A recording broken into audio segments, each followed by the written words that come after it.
Hueytown honors racing legend Bobby Allison. Tonight, it's not just his NASCAR accomplishments they will remember, but his kindness. Then the Trump administration starts to take shape. Who will be a part of his second term? Plus, following the deadly shooting at Tuskegee University, legislatures file bills to help stop gun violence. And we've had a nice, calm, and sunny day across the entire southeast for today. But you notice a cold front out to our west. What will that do for our temperatures and rain chances? One set of eyes, we'll take a look at all that and the full 7-day coming up. Live, streaming, and on the ABC 3340 app. This is ABC 3340 News Weekend. Good evening, I'm Megan Scarano. We start first tonight with how Hueytown is honoring the life of Bobby Allison. Today, the NASCAR legend was laid to rest. ABC 3340's Olivia Goche joins us now and has more from fans who line the streets to pay their respects. Megan, every fan I spoke to today used one word in common to describe Bobby Allison, and that word was kindness. They noted all of the contributions he's made to NASCAR and say their hometown legend will be missed. Fans could be seen lining the streets of Brooklane Drive and Davey Allison Boulevard to cheer Allison on one last time. You know, everybody just worldwide knows him, and his name is synonymous with NASCAR, and he's helped make the sport great.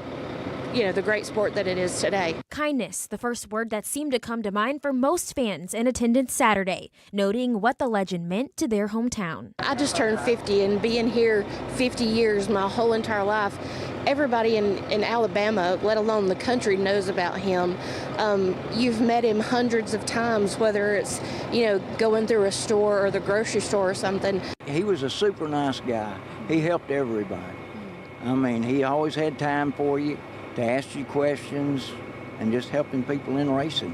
Fans also reflecting on his impact in the world of racing and NASCAR. Allison is a NASCAR Hall of Famer and a 3-time Daytona 500 champion. Just a few things on his long list of racing achievements. I just wanted to show respect and honor for the family, honoring what he's done, because he helped put NASCAR on the map. And obviously Hueytown came along with that, and our city's grateful for what he did. In 1988, his crash at Pocono, I firmly feel like increased the safety standards for NASCAR, because he nearly didn't walk away from that. So I genuinely do believe that did fix the sport a good bit. As Victory Lane becomes Memory Lane for Allison fans, his legacy will live on. I would say I'm from Hueytown, and people automatically would go, that's where the Allison and Bonnets are. And I was like, yes. So, you know, it just put Hueytown on the map. But, you know, they were a great family, and he will sorely be missed.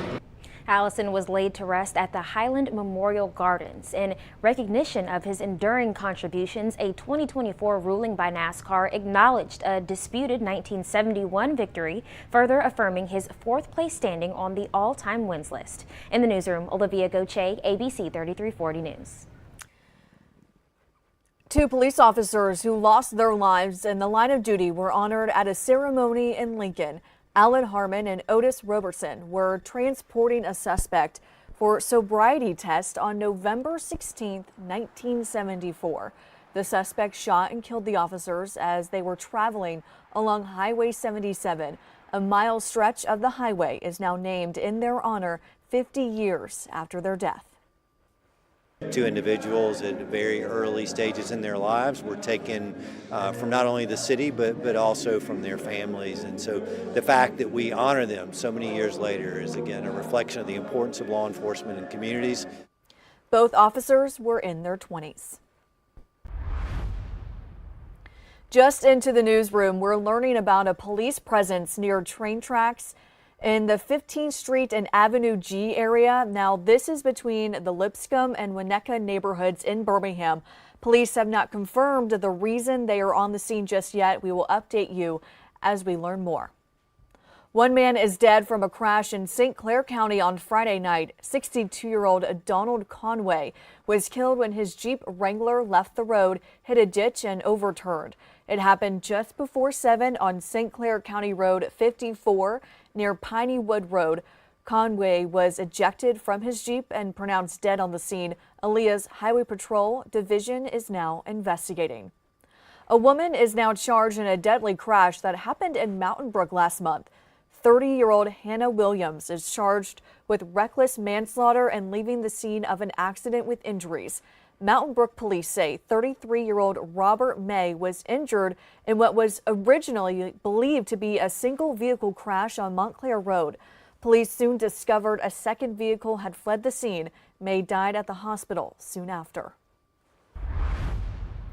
Well, after questions about a former employee taking Stone Canyon Homes to court, we are told the settlement payment is now pending. Tom Fry took legal action against the company when his commission was not paid. A settlement was reached for $25,000 but never paid until we reached out to Stone Canyon CEO Doug Merriman and his attorney on Thursday. Current employees say they still have not been paid for weeks of work.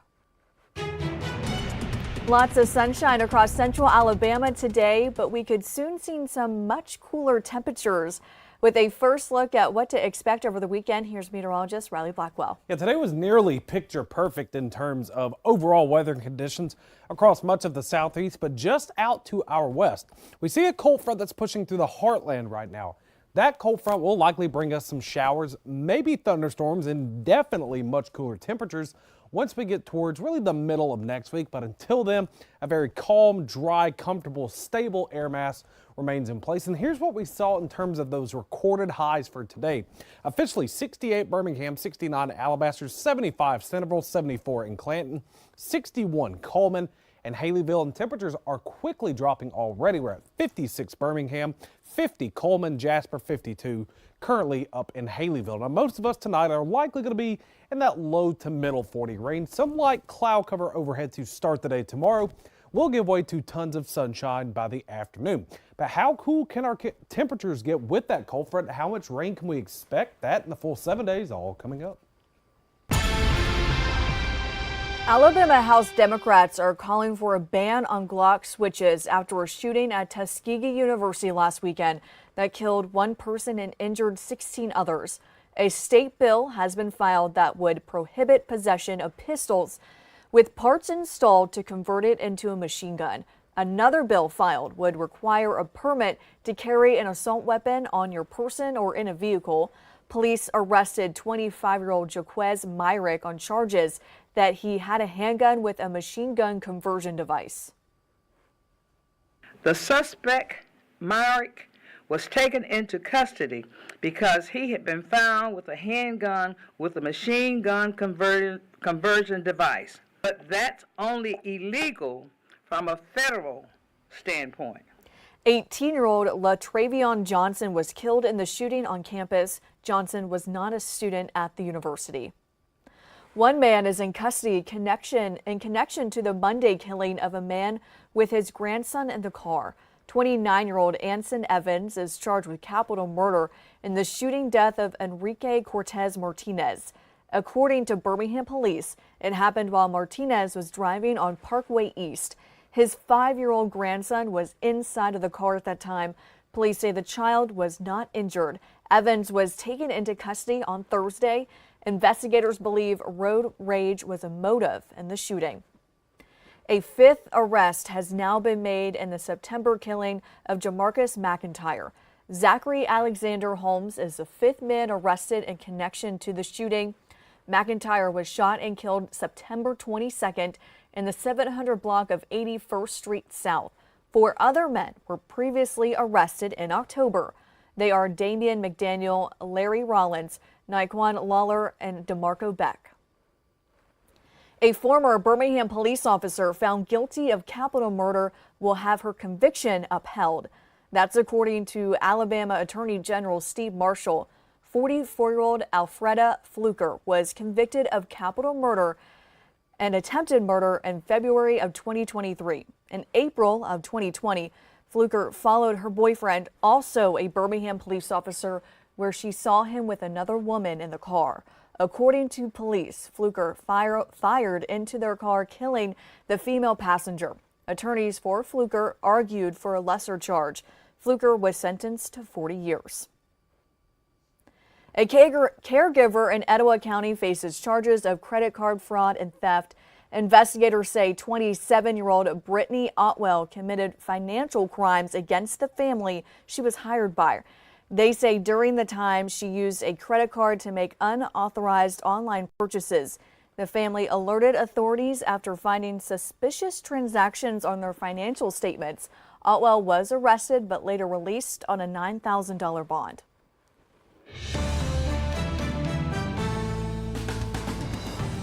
President-elect Donald Trump continues to fill positions in his second administration.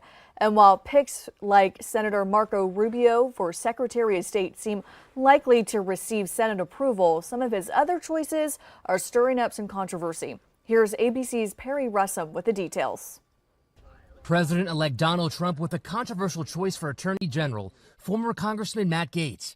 A bipartisan House committee has been investigating Gaetz for allegations of sexual misconduct and illicit drug use. Sources tell ABC News a woman testified he had sex with her when she was only 17, something Gaetz has denied. Gaetz calling that testimony invented and says it constitutes false testimony to Congress. Gaetz on Fox News in 2021. I have not had a relationship with a 17-year-old. That is totally false. Sources tell ABC News the committee was preparing to vote on releasing that report. But then Gaetz resigned from Congress after being nominated by Trump, effectively ending the investigation. Now a growing number of Republican senators who will vote on whether to confirm Gaetz say they want to see that report. I think there should not be any limitation on the Senate Judiciary Committee's investigation, including whatever the House Ethics Committee has generated. There is also growing concern over Trump's choice to leave the Department of Health and Human Services Robert F. Kennedy Jr., a known vaccine skeptic. The American Academy of Pediatrics describing vaccines as crucial to protecting kids and stopping the spread of disease. The Center for Science in the Public Interest and nonprofit consumer advocacy group saying Robert F. Kennedy Jr. is not remotely qualified for the role and should be nowhere near the science-based agencies that safeguard our nutrition, food safety, and health. Trump also announcing more members of his West Wing staff. Campaign Communications Director Stephen Chung will have that same role in the White House. And Caroline Levitt, a longtime communications staffer, will be his press secretary. Perry Russum, ABC News, Washington. The family of Malcolm X filed a $100 million lawsuit against several government and law enforcement agencies. They're accusing the FBI, CIA, and NYPD of playing a role in the civil rights leader's assassination and then spending decades to cover it up.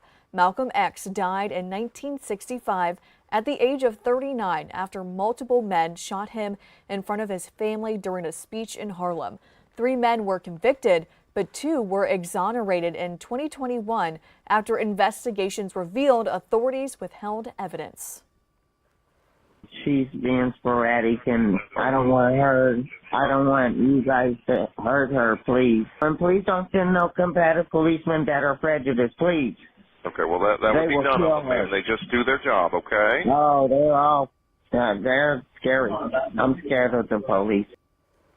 Audio from Sonia Massey's mother trying to get help for her daughter in a mental health crisis the night before Sonia was fatally shot by a sheriff's deputy in Illinois on July 6. Now, the United States Department of Justice launching a civil rights investigation into the county sheriff's office over the killing. The former deputy who pulled the trigger, Sean Grayson, is charged with 3 counts of first-degree murder, aggravated battery with a firearm, and official misconduct.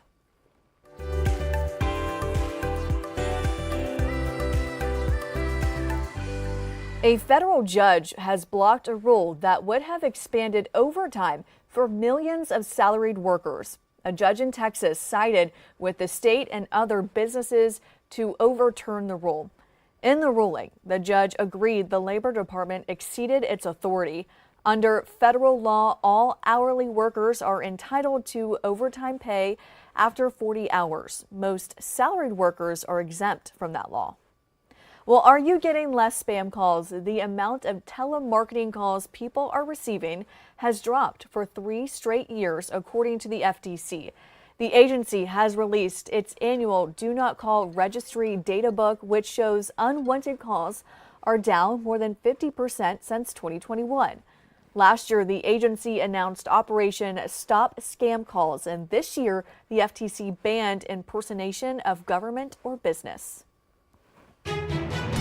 Weather has been nearly perfect for our Saturday. Tons of sunshine across much of the southeast, partially aided in this high pressure system that's now fizzled over parts of Georgia, and this cold front that's going to be approaching from the west. That's likely going to bring us some big changes once we get towards Wednesday and Thursday. Ahead of that, though, we're likely going to have showers, maybe some thunderstorms as well. Right now, no outlined or organized risk for severe weather is expected, but of course, especially this time of year, things can change. But once the threat for showers and storms begin to move out, we're going to see much cooler air start to filter into the state.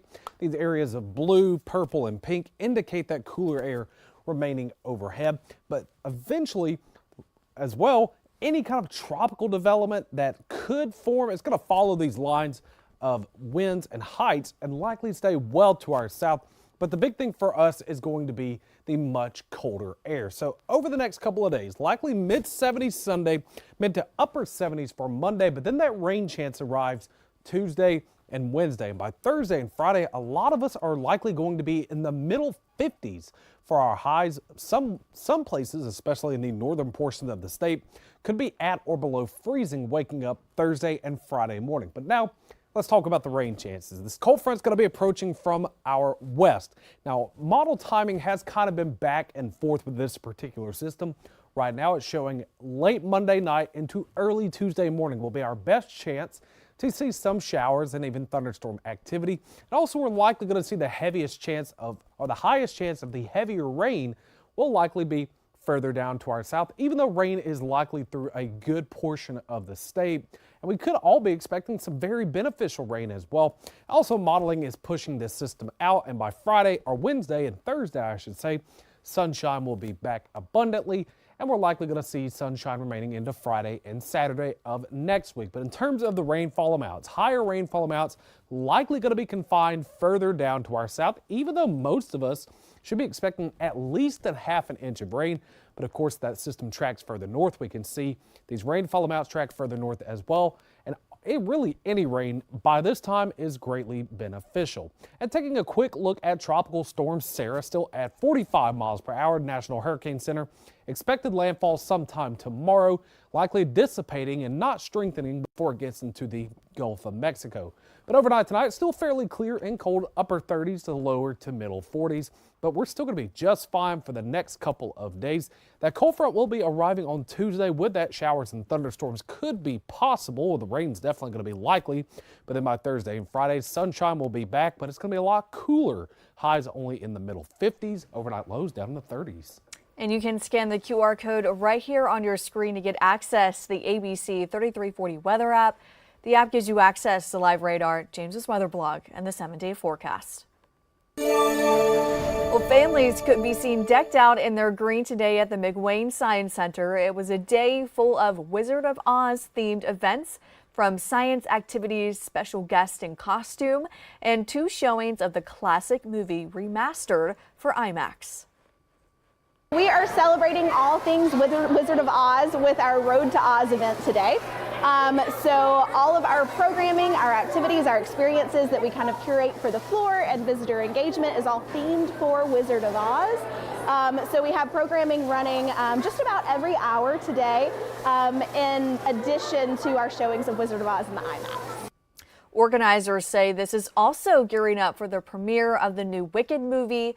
McWane will be having an early access IMAX premiere on November 20th. Tickets are on sale now. A winter coat drive is happening in Bessemer now through December 3rd. Preferred sizes are 5T to XL for kids from kindergarten to 6th grade. Coats can be dropped off at the Bessemer Police Department headquarters on 9th Avenue. The jackets will be handed out December 20th through Christmas. And if you've ever been interested in learning about another culture, learning a new language, or studying abroad, the Gadsden State Community College System has a week of programs dedicated to connecting you with international learning resources. There's a full week of events in store for anyone interested. Alabama in the building. My family's from Bessemer. Thank you so much. Well, for our One More Thing tonight, a company from Hayden appeared on an episode of Shark Tank. Darren Craig and Braden Eccles, the owners of Y'all Sweet Tea, were able to secure a deal of $500,000 in exchange for 15% of the company with 2 sharks. Well, how cool was that? I have to try that. Well, stay tuned for the news at 10, where sports director Jess Spiegel has your end of game wrap. And that's all our time for the news at 6. We're back for ABC 3340 News at 10 on your TVs. Have a great night, everyone.